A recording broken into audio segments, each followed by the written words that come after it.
ஆண்டவரும் அருமை இரட்சகருமாகிய இயேசு கிறிஸ்துவின் இனிய திருப்பெயரிலே உங்கள் அனைவரையும் அன்போடு நான் வாழ்த்துகிறேன்.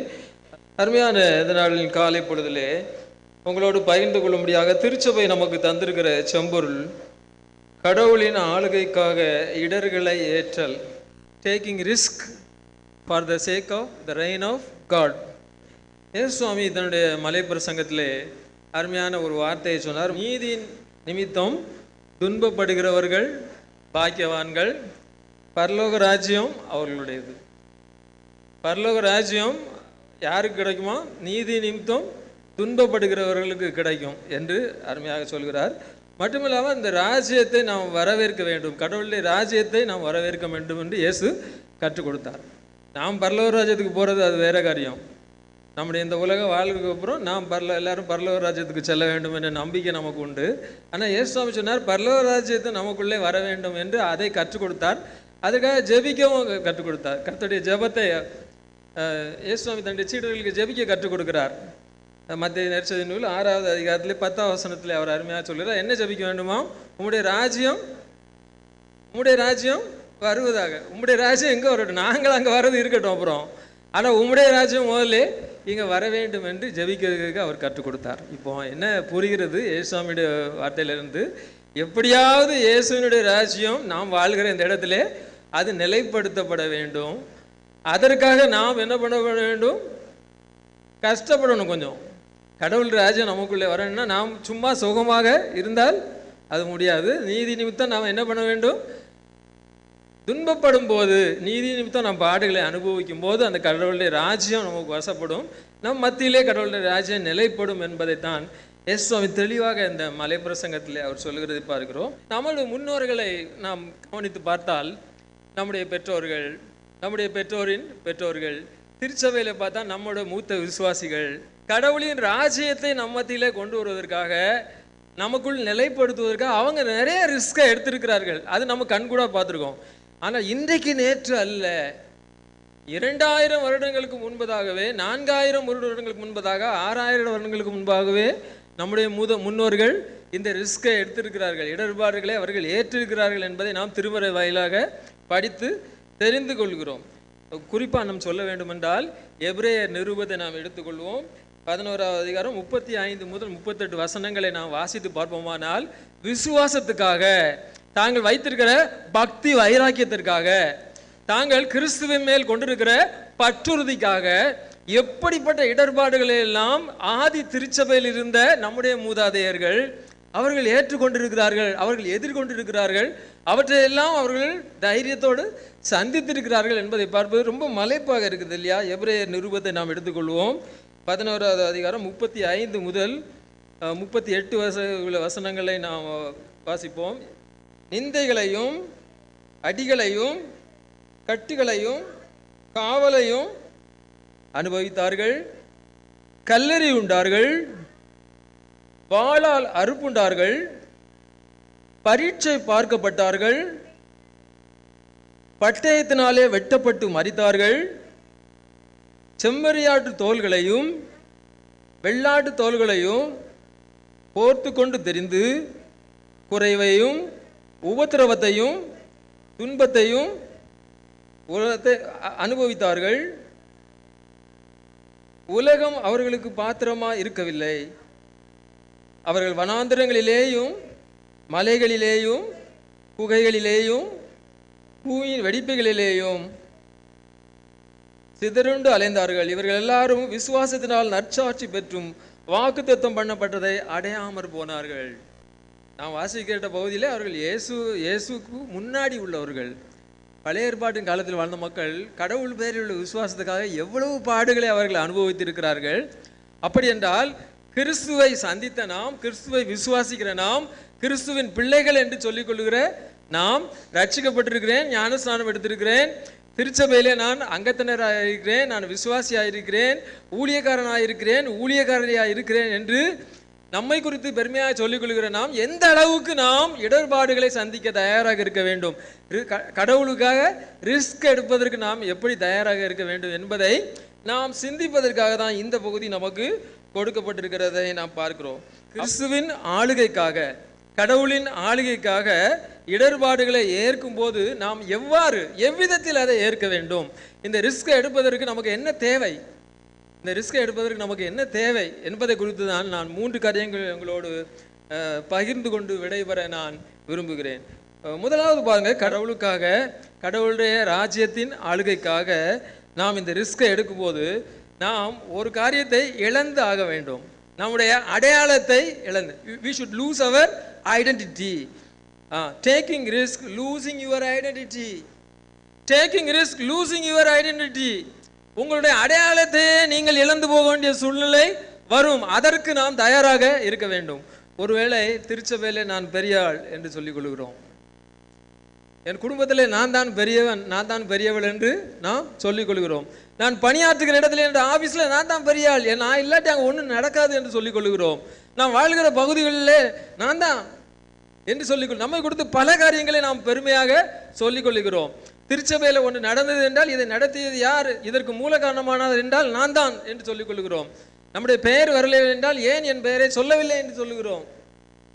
பல்வேறு காரியங்களில் நம்ம ஈடுபடுத்தி கொண்டுகிறோம், நல்லதுதான். ஆனால் சில நேரங்களிலே நாம் நம்முடைய ஐடென்டிட்டியை நாம் இழந்துதான் ஆக வேண்டும். நாம் மறைந்து இருந்து, நம்மை மறைத்து, நாம் கடவுளுடைய செய்தியை கொடுக்கும்போது கூட பல பிரசங்கியார்கள் சொல்வார்கள், என்ன சொல்வார்கள், ஆண்டவரே என்னை மறைத்து நீர் வெளிப்படும் என்று சொல்வார்கள் இல்லையா? அதே போல் தான் திருச்சபையில், ஐக்கியங்களில், ஊழியங்களில், நம்முடைய குடும்பத்தில் பல்வேறு காரியங்கள் நம்ம ஈடுபடும் போது நம்மை மறைத்து, நம்முடைய ஐடென்டிட்டியை மறைத்து, குடும்பத்தின் நலனுக்காக, திருச்சபை நலனுக்காக, கிறிஸ்துடைய அரசின் ஆளுகையின் நலனுக்காக நாம் நம்மையே இழப்பதற்கு தான் நாம் அழைக்கப்படுகிறோம். அதற்கு அழைக்கப்படுறோம். அந்த தைரியம் நமக்கு வேண்டும். ரிஸ்க் எடுக்கும்போது நம்மை நாம இழந்து போகக்கூடிய அந்த தைரியம் நமக்கு தேவை என்பதை திருமறை நமக்கு சொல்லுது. பல காரியங்களை நாம் திருமறையிலே பார்க்க முடியும். உதாரணமாக ஆபிரகாமோட முதல் பேர் என்ன, ஆபிராம் என்று பார்க்கிறோம் இல்ல? ஆபிராமா இருந்தாரு. ஆபிராமா இருந்தவரை கடவுள் என்ன பண்ணினார், அழைத்தார், வா நான் காட்டுகிற இடத்துக்கு போ என்று சொன்னார். ஆபிரகாம் ஒரு வார்த்தை பதில் சொல்லாமல் கீழ்ப்படிந்து சென்றார். அவர் ஆபிரகாமாக மாற்றப்பட்டார். ஒரு சாதாரண மனிதன். அவருக்கு எவ்வளவோ பணம் இருந்தது, ஆபிரகாமுக்கு குடும்ப பெருமை இருந்தது, குல பெருமை இருந்தது. எல்லாவற்றையும் அவர் விட்டு கடவுள் காட்டிய இடத்துக்கு வழியிலே அவர் வந்துவிட்டனால அவர் என்ன ஆனார், ஆபிரகாம் அவர் உலகத்திற்கே தகப்பனாக மாறிவிட்டார். ஆபிரகாம் ஒரு குடும்பத்துக்கு தகப்பனாக இருந்தவர். இன்று அவர் இந்த சவாலை தன்னை இழந்ததினாலே, தன்னுடைய குலத்தை இழந்ததினாலே, தன்னுடைய மக்களை அவர் இழந்து வந்ததினாலே அவர் இன்றைக்கு ஆபிராம் என்ற பெயரை அவர் இழந்து விட்டார். இன்றைக்கு அவர் எப்படி மாறிவிட்டார், ஆபிரகாமாக மாறி விசுவாசிகள் எல்லாருக்கும், உலக மக்கள், தேசங்கள் எல்லாவற்றிற்கும் தகப்பனாக அவர் மாறிவிட்டார் என்று திருமறையிலே நாம் வாசிக்கிறோம். பவுல் சவுலாக இருந்தார், பெரிய படிப்பாளி, கமாலியலின் பாதத்திலே இருந்து அவர் கல்வி கற்ற ஒரு மனிதன். அவர் சிறந்த ஞானம் உள்ளவர், ரோம அரசின் குடியுரிமையை பெற்றவர், ஒரு பெரிய குடும்பத்தை சேர்ந்தவர். யூதன், அவர் பெரிய படிப்பாளிக்கு அவர் படிப்பாளி. அப்படி ஒரு பெரியவராக இருந்தவர். ரோம அரசின் அங்கீகாரத்தை பெற்ற ஒரு மனிதராக இருந்தவர். இன்று அவர் ஒரு ரிஸ்க் எடுத்தார் பாருங்க. அதை எல்லாவற்றையும் இழப்பதற்கு அவர் துணிந்தார். கடவுளை அவர் சந்தித்த போது அவற்றை எல்லாவற்றையும் அவர் இழப்பதற்கு துணிந்து விட்டார். துணிந்ததினாலே அவர் திருச்சபையின் தந்தையானார், தலைவரானார். புறஜாதிகள் கிறிஸ்துவை சொல்லும் அப்போஸ்தலனாக அவர் மாறிவிட்டார், பவுலாக மாறிவிட்டார் என்று பார்க்கிறோம். இப்படி தன்னுடைய அடையாளங்களை இழந்த மனிதர்களை, கடவுளுடைய பிள்ளைகளை நாம் வேதத்திலே பார்க்கிறோம். நாம் கூட இன்று நம்முடைய குடும்பத்திலே, சமுதாயத்திலே, அந்தஸ்திலே, நாம் பணியாற்றுகிற இடங்களிலே நாம் ஒரு நிலையில் இருக்கிறோம். அந்த சோனை விட்டு, அதை விட்டு வெளியே வருவதற்கு தான் ஆண்டவர் அழைக்கிறார். கிறிஸ்துவின் ராஜ்யத்தை நிலைப்படுத்துவதற்கு, கடவுளின் இறையரசை நமக்குள்ளே நிலைப்படுத்துவதற்காக நாம் நம்முடைய தகுதியை, நம்முடைய அந்தஸ்தை, பல்வேறு நம்முடைய நிலையை நாம் இழப்பதற்கு தான் இன்று அழைக்கப்படுகிறோம். பவுல் கூட சொன்னார், நான் கிறிஸ்துவாக்காக எல்லாவற்றையும் நஷ்டம் என்று விட்டுவிட்டேன், அதை குப்பையுமாக எண்ணுகிறேன். ஒருவேளை நாம் ஒரு பெரிய பதவியில இருக்கலாம், ஒரு பெரிய அந்தஸ்துல பொறுப்பிலே இருக்கலாம், ஒரு நம்முடைய குடும்பம் ஒருவேளை உயர்ந்த குடும்பமாக இருக்கலாம், நம்மை குறித்த பெரிய படிப்பாளியாக இருக்கலாம். ஆனால் கிறிஸ்துவிடத்தில் வரும்போது எல்லாவற்றையும் என்னவாக விட்டு விட வேண்டுமா, அதை நஷ்டம் என்று அதை விட்டு விடுவதற்கு நாம் அழைக்கப்படுகிறோம். அதையெல்லாம் விட்டு நம்மை தாழ்த்தி அவரிடத்தில் அர்ப்பணிப்பதற்கு, இவற்றை நம்முடைய அடையாளங்களை இழப்பதற்கு நாம் இன்று அழைக்கப்படுகிறோம். அதற்கு தயாராக நம்ம இருக்கிறோமா நாமே கேள்வி கேட்போம். அதாவது ஊழியத்திலே பொது நலனில் நாம் ஈடுபடும்போது நம்மை மறைத்து செயல்படுவதற்கு நாம் அழைக்கப்படுகிறோம். அருமையான பாடலை கூட நாம் கேள்விப்போம். உடைப்பட்ட அப்பமாய் திகழ்வாருண்டு இந்த புவியினிலே கரைந்திடும் உப்பாக நிற்பாருண்டு இந்த புவியினிலே இவர் நாளெல்லாம் இயேசுவுக்காய் மறைந்து நிற்பார், வெறும் கூப்பிடும் சத்தமாய் செயல்படுவார். இவர் நாளெல்லாம் இயேசுவுக்காய் மறைந்து நிற்பார், வெறும் கூப்பிடும் சத்தமாய் செயல்படுவார். நீ யாருக்காய் வாழ்கிறாய்? நீ இந்த வையகம் தனிலே நீ வாழ்ந்திடும் நாட்களெல்லாம் யாருக்காய் வாழ்கிறாய்? நீ கிறிஸ்துவின் ஆளுகைக்காக, கடவுளுடைய மகிமைக்காக நாம் நம்மை உடைந்து போகிறவர்களாக, நம்முடைய அடையாளத்தை இழந்து போகிறவர்களாக காணப்பட என்று அழைக்கப்படுகிறோம். எப்படி உப்பு சுவை கொடுக்கும்போது கரைந்து உப்பு இருக்கிறதே கண்ணுக்கே தெரியாது, ஆனால் அது உணவுக்கு சுவையளிக்கிறதாக இருக்கிறது. அதுபோல நம்மை மறைத்து செயல்படுவதற்கு தான் நாம் அழைக்கப்படுகிறோம். கடவுளுக்காக இடர்களை ஏற்கும்போது நம்முடைய அடையாளத்தை இழந்து போவதற்கு நாம் தயாராக இருக்க வேண்டும். இரண்டாவது பாருங்க, கடவுளுக்காக நாம் ரிஸ்க் எடுக்கும்போது, கடவுளுடைய ஊழியத்துக்காக, திருச்சபைக்காக நாம் சில ரிஸ்க்குகளை எடுக்கும்போது, இடர்பாடுகளை சந்திக்கும் போது என்ன பண்ண வேண்டுமாம்? நம்மளது என்ன இருக்க வேண்டும்? we should be voluntary and spontaneous, taking risk voluntarily. நாம முன்வந்து செயல்படுவதற்கு அழைக்கப்படுகிறது. இந்த ரிஸ்க் எடுக்கிறது, இந்த மாதிரி கஷ்டமான காரியங்களுக்கு யாருமே தானாக முன் வருவார்களா? மாட்டார்கள். ரிஸ்க் எடுக்கிறேன்னா இந்த இடர்பாடுகளை சந்திக்கும் போது பல காரியங்களை நாம் இழந்து போக வேண்டி இருக்கும். பல காரியங்களை, நமக்கு பிடித்தமான காரியங்கள், விருப்பமானவற்றை நாம் விட்டுவிட வேண்டி இருக்கும், ரொம்ப கஷ்டப்பட வேண்டியிருக்கும் என்று அந்த செய்தி வரும்போது நாம் என்ன பண்ணிவிடுவோம்? பின்வாங்குகிறவர்களாக காணப்படுவோம். ஆனால் என்ன பண்ண வேண்டுமோ? கடவுளுக்காக, கடவுளுடைய ராஜ்யத்துக்காக நாம் இந்த ரிஸ்க் எடுக்கிற சமயங்களிலே அந்த துணிவு எப்படிப்பட்ட துணிவாக இருக்க வேண்டுமா? It should be voluntary and spontaneous. தானாக நம்மிடத்திலிருந்து வருகிறதாக இருக்க வேண்டும். நம்முடைய உணர்விலே, நம்முடைய இரத்தத்திலே ஊறிய துணிவாக இருக்க வேண்டும். அப்படிப்பட்ட துணிவோடு நாம் செயல்படுவதற்கு தான் இன்று அழைக்கப்படுகிறோம்.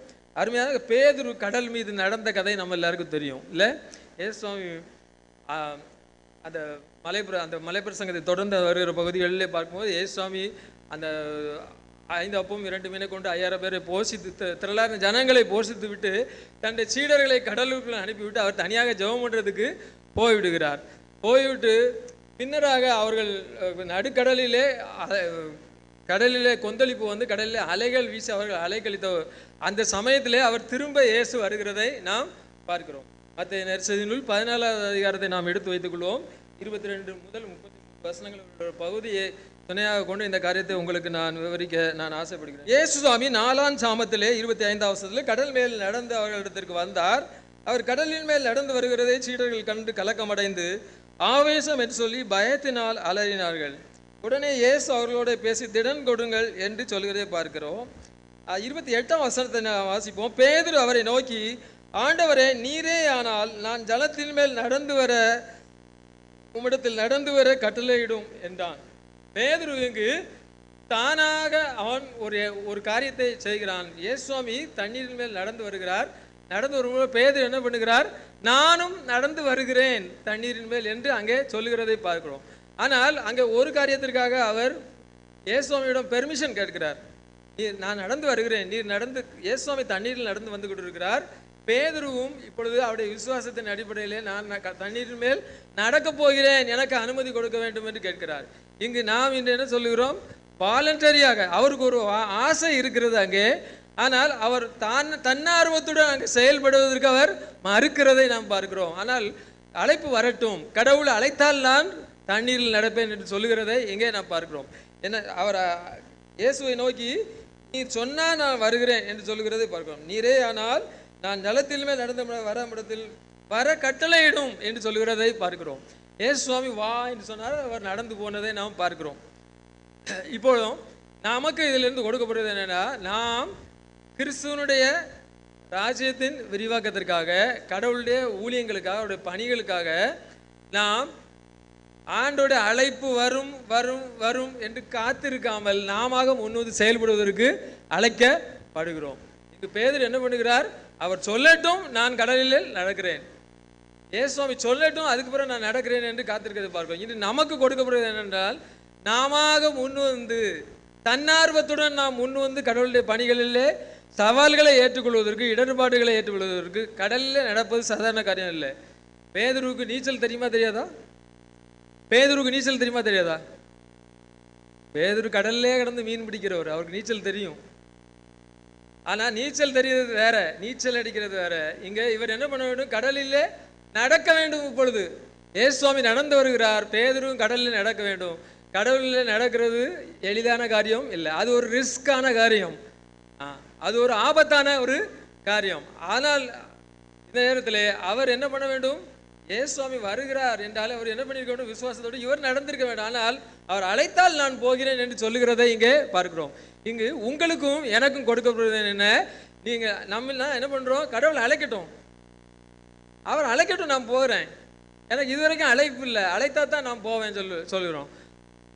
ஐயர் என்னை கூடலை, ஆயர் என்னை அழைக்கவில்லை, செக்ரட்டரி என்னை கூடவில்லை, அந்த அக்கா என்னை கூடவே இல்லை, இந்த அண்ணன் என்னை கூடவே இல்லை, நான் எப்படி போறது ஊழியத்துக்கு என்று சொல்லி நாம் அழைப்புக்காக காத்திருக்கிறவர்களாக இருக்கிறோம். இன்று தன்னார்வத்துடன் தயக்கமின்றி நாம் செயல்படுவதற்கு, இடர்களை ஏற்பதற்கு, ரிஸ்கை எடுப்பதற்கு நாம் இன்று அழைக்கப்படுகிறோம். இதற்கு உதாரணமாக இருக்கிறது எஸ்தர் ராஜாத்தி தான். இது நாம் வாசி கேட்ட அருமையான பகுதியிலே எஸ்தர் ராஜாத்தியை பற்றி நாம் பார்க்கிறோம்.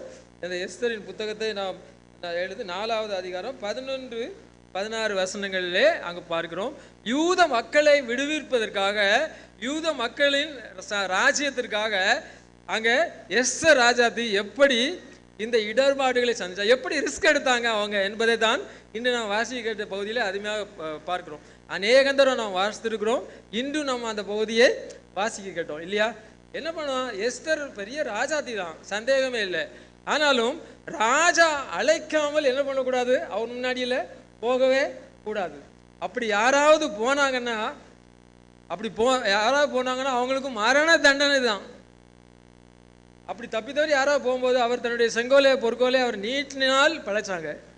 அவர் தன்னுடைய பொற்செங்கோலை நீட்டினால் பிழைத்தார்கள். அப்படி அவர் நீட்டவில்லை என்றால் அவர்களுக்கு தண்டனை தான். இப்படிப்பட்ட ஒரு ரிஸ்கை எஸ்தர் ராஜாத்தி அங்கே எடுக்கிறதை பார்க்கிறோம். அங்கே நாம் பார்க்கிறோம் எஸ்தர் 4வது அதிகாரம் 11வது வசனத்தை நாம் வாசிப்போம். அங்க பாருங்கள், யாராவது அழைப்பிக்கப்படாமல் உள்முற்றத்தில் ராஜாவிடத்தில் பிரவேசித்தால், புருஷரானாலும் ஸ்திரீயானாலும் அவர்கள் பிழைக்கும்படிக்கு அவர்களுக்கு ராஜா பொற்சொங்கலை நீட்டினாலொழிய மற்றபடி சாக வேண்டும், நான் செத்தாலும் சாகிறேன் என்று சொல்லி அங்கே அவள் அழைப்பு இல்லாமல் அங்கே உள்ள போகிறதை நாம் பார்க்கிறோம். இன்று நாம் கூட இறை அரசின் விரிவாக்கத்திற்காக, கடவுளின் ஆளுகை விரிவாக்கப்படுவதற்காக நாம் காத்திருக்காமல், அழைப்புக்காக காத்திருக்காமல், நாம் சவால்களை மேற்கொள்வதற்கு, ரிஸ்க் எடுப்பதற்கு துணிச்சலோடு நாம் தன்னார்வத்துடன் செல்வதற்கு அழைக்கப்படுகிறோம். நாம முன் வந்து நான் சொன்ன மாதிரி முதல்ல சில காரியங்களை நாம் இழந்து போக வேண்டியிருக்கும். சில நேரங்களிலே நாம் தன்னார்வத்துடன் செயல்படும் போது நாம் இருப்பதே தெரியாது. அங்கே அப்படித்தான் இருப்பதற்கு வேதம் நம்மை அழைக்கிறது, திருச்சபை அழைக்கிறது. தன்னார்வத்துடன் செயல்படுவதற்கு அங்கே அழைக்கப்படுகிறோம். அங்கே அப்படி பண்ணும்போது அவர் சொன்னால், நீங்கள் எல்லாரும் உபவாசம் இருந்து ஜெபம் பண்ணுங்கள் என்று சொல்கிறதை பார்க்கிறோம். அப்படி ஜெபம் பண்ணும்போது எனக்கு வெற்றி கிடைக்கும் என்று சொல்லி அவள் தன்னார்வத்துடன் ஆர்வத்தோடு அங்கே ராஜாவை சந்தித்து தன்னுடைய ஜனங்களுக்கு ஒரு பெரிய மீட்பை அவள் சம்பாதித்து கொடுத்தார் என்று சொல்லி நம்முடைய வேதத்திலே வாசிக்கிறோம். அப்போ நாம் கூட இன்று இப்படிப்பட்ட ஒரு தயக்கமின்றி தன்னார்வத்தோடு செயல்படுவதற்கு நாம் இன்று அழைக்கப்படுகிறோம். தன்னார்வத்தோடு செயல்படுவதற்கு நாம் அழைக்கப்படுகிறோம். கடல் மீது நடக்கிற துணிவு, ராஜாவின் கட்டளையை மீறி அவருடைய சந்தியானத்துக்குள் பிரவேசிக்கிற அந்த துணிவை குறித்து நாம் பார்த்தோம். நாம் இன்று நம்முடைய திருச்சபையிலே, நம்முடைய ஐக்கியங்களிலே கடவுளுக்கென்று செயல்படும் போது, ஒருவேளை சுவிசேஷ ஊழியங்களில் பங்கெடுக்கும் போது, இப்படி பல்வேறு ஐக்கியங்களை நாம் செயல்படும் போது ஒரு தன்னார்வத்துடன் ஆர்வத்துடன் செயல்படுவதற்கு சில நேரங்களில் நமக்கு முக்கியத்துவம் கிடைக்க வேண்டும்.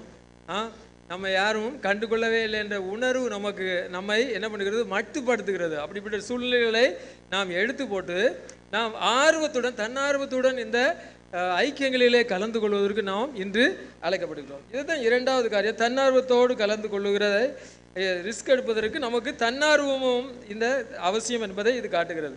மூன்றாவது பாருங்க, கடவுளுக்காக இடர்பாடுகளை நாம் ஏற்கும்போது, இந்த ரிஸ்க் எடுக்கும்போது நமக்கு என்ன வேண்டுமா, நாம் என்ன தவிர்க்கணும், பயத்தை தவிர்ப்பதற்கு அழைக்கப்படுகிறோம்.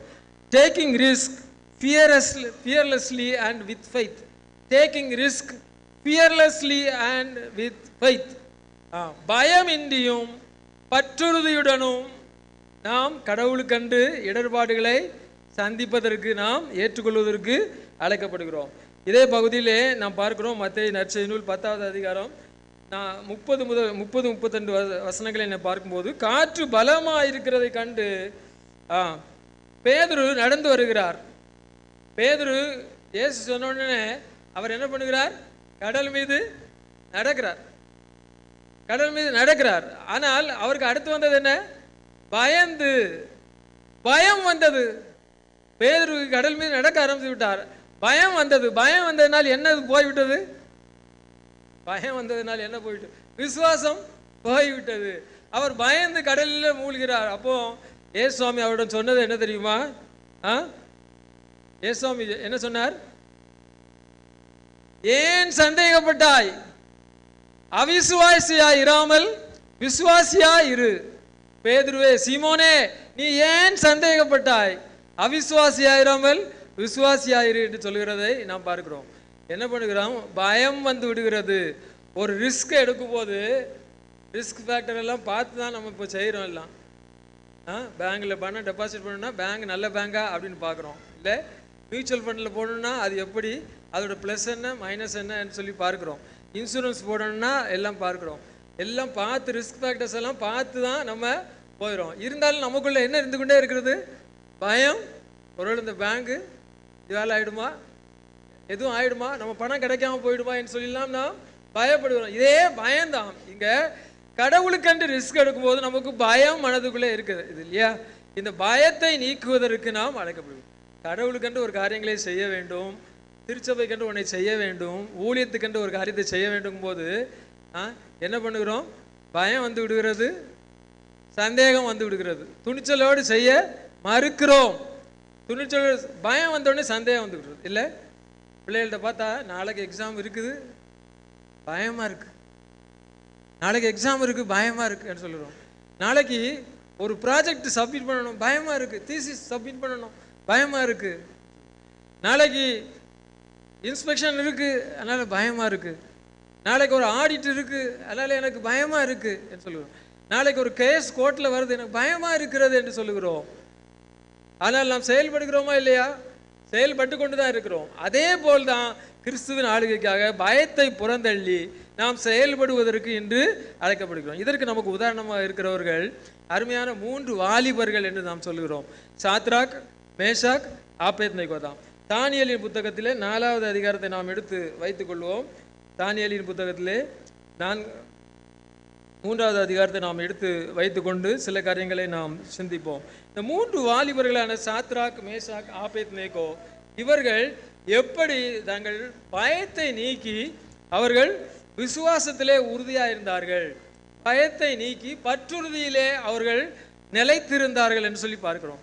நாம் கூட பயத்தை நீக்குவதற்கு பற்றுறுதியிலே உறுதியாக இருக்க அழைக்கிறோம்.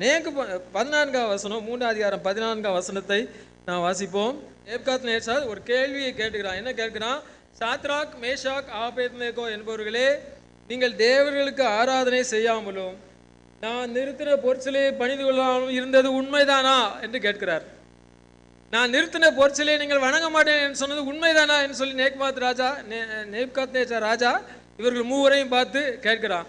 அப்போது அவர்கள் என்ன பதில் சொன்னார்கள் என்பதுதான் பின்னூறு வசனங்களிலே நாம் அங்கே அருமையாக வாசிக்கிறோம்.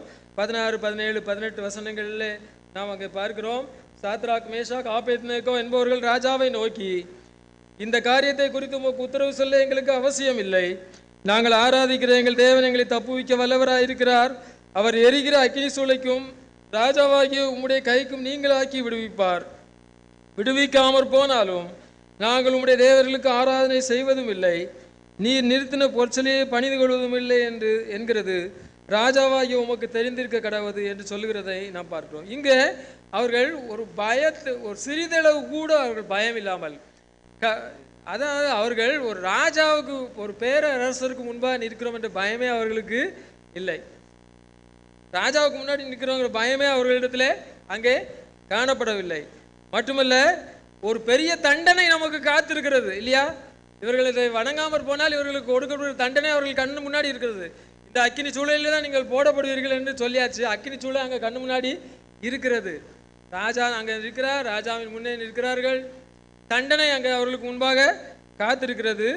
மட்டுமல்ல, அவருடைய சத்துருக்கள் யாரும் அங்கே கூடி நின்று பார்த்து கொண்டிருக்கிறார்கள். இப்போ என்ன பண்ண போறாங்க? இவர்களை இந்த அக்கினி சூழலிலே போட போகிறார்கள் என்று அவருடைய எதிரிகள் எல்லாரும் அங்கே பார்த்து கொண்டிருக்கிறார்கள். மாத்திரமல்ல, இவர்கள் தங்களுடைய சொந்த பூமியிலே நிற்கவே இல்லை. சாத்ராக் மேஷாக் ஆபேத்நேகோ என்ற அடிமைகளாக அங்கே பாபிலோன் தேசத்திலே தங்கள் சொந்த நாட்டை விட்டு அவர் அந்நிய தேசத்திலே வந்து இருக்கிற இடத்திலே அவர்கள் எவ்வளவு தைரியமாக நின்றார்கள் என்பதை நாம் குறிப்பிட்டுக் கொள்வதற்கு நாம் இன்று அழைக்கப்படுகிறோம். இந்த பயமின்மை, பயத்தை நீக்குகிற தன்மை நம்மிடத்திலே இருப்பதற்கு, கடவுளுடைய ராஜ்யத்தை நிலைப்படுத்த அவங்க கூட அன்னைக்கு அப்படிதான், எங்கள் தேவனே உண்மையான தேவன், எங்கள் கடவுள் தான் உண்மையான கடவுள், அவர் தான் உண்மையான இரட்சகர், அவர் எங்களை விடுவிக்கிறவர் என்பதை உறுதிப்படுத்துவதற்காக அன்று அவர்கள் பயத்தை நீக்கி தைரியமாக நின்றதை நாம் பார்க்கிறோம். இன்று நாம் கூட கடவுளுடைய ராஜ்யத்தின் விரிவாக்கத்திற்கென்று நம்முடைய பயத்தை புறந்தள்ளுவதற்கு நாம் நிறைய காரியங்களில் பயம் உள்ளே இருக்கும், ஆனால் வெளியே அதை காட்டுகிறதில்லை. இன்னைக்கு ஒரு இடத்துல போய் சுவிசேஷ ஊழியம் இன்று நாட்கள் ரொம்ப கொடிதான நாட்களாக இருக்கின்றன. ஒரு இடத்துல போய் கடவுளை பற்றி சொல்ல முடியாத ஒரு நிலை இன்று இருந்து கொண்டிருக்கிறது. முன்ன காலத்துலாம் பார்த்தீங்கன்னாக்க தெரு பிரசங்கங்கள் அதிகமாக இருக்கும் நடத்துவார்கள். இன்று தெருவிலே போய் சொல்ல முடிகிறதா? அதற்கு சொல்ல முடியாது. நாமே போக மாட்டோம், பயந்து கொண்டு இருக்கிறோம். இந்த அநேகர் இப்படி தான் பயந்து கொண்டிருக்கிறார்கள். நல்ல சுகமான ஊழியம் எங்கே இருக்குன்னு தேடி கொள்கிறோம். எங்கேயாவது ஃபெலோஷிப்பில், சர்ச்சில் இந்த மாதிரி பேசினா போதும். பொது இடங்களிலே போகிறதில்லை, காண முடிவதில்லை இந்த நாட்களில். அப்படிப்பட்ட நிலை தான் நிலவுகிறது. பயந்து கொண்டிருக்கிறோம். அந்த பயத்தை நீக்குவதற்கு, பற்றுறுதியிலே உறுதியாக நாம் நிலைத்திருப்பதற்கு நாம் இன்று அழைக்கப்படுகிறோம். இந்த பயத்தை நீக்கும் போது சந்தேகம் எல்லாம் பறந்துடும். பயம் இருக்கும்போது சந்தேகமும் கூட வந்துடும், அவிசுவாசமும் கூட வந்துடும். ஏசுவாமி அதான் சொன்னா, அற்ப விசுவாசியே ஏன் சந்தேகப்பட்டாய் என்று சொல்லி பேதுருவை பார்த்து ஏசுவாமி கேட்கிற காரியம் என்ன? அற்ப விசுவாசியே ஏன் சந்தேகப்பட்டாய். பயம் வந்தது, சந்தேகம் வந்தது, விசுவாசம் போய்விட்டது. நாம் கூட இன்னைக்கு இப்படிதான் இருக்கிறோம். சுவிசேஷம் என்று சொல்லி வந்துட்டாலே உள்ள வந்து பயம் வந்துடுது, சந்தேகம் வந்துடுது, விசுவாசம் நம்ம விட்டு பறந்து போகிறது. இன்று பயத்தை நீக்குவதற்கு நாம் அழைக்கப்படுகிறோம். அச்சம் நீக்குவதற்கு, சந்தேகத்தை நீக்குவதற்கு, விசுவாசத்திலே உறுதியாய் தரித்திருப்பதற்கு நாம் இன்று அழைக்கப்படுகிறோம். 3 காரியங்களை பார்த்தோம் இல்லையா? நாம் கடவுளுக்காக இடர்பாடுகளை ஏற்றுக்கொள்ளும் போது நம்மையே இழந்து போக வேண்டிய சூழ்நிலை சில நேரங்களில் வரும். நம்முடைய அடையாளத்தை இழந்து போக வேண்டிய சூழ்நிலை வரும். அதற்கு நாம் தயாராக இருப்பதற்கு அழைக்கப்படுகிறோம். அதுபோல் நாம் வாலண்டரியாக, தன்னார்வத்துடன் வந்து கடவுளுடைய பணிக்கன்று இடர்பாடுகளை ஏற்றுக்கொள்வதற்கு நாம் இன்று அழைக்கப்படுகிறோம். 3வது பார்த்தோம், பயம் நீக்குவதற்கு, சந்தேகத்தை நாம் களைவதற்கு, பற்றுறுதியிலே நாம் நிலைத்திருப்பதற்கு இன்று அழைக்கப்படுகிறோம். நம்மை நாமே கடவுளுக்கும் அவருடைய ராஜ்ய பணிகளுக்கென்று நாம் அர்ப்பணிப்போம். கடவுள் தாமே நம்மை ஆசீர்வதித்து வழிநடத்துவாராக. ஆமென்.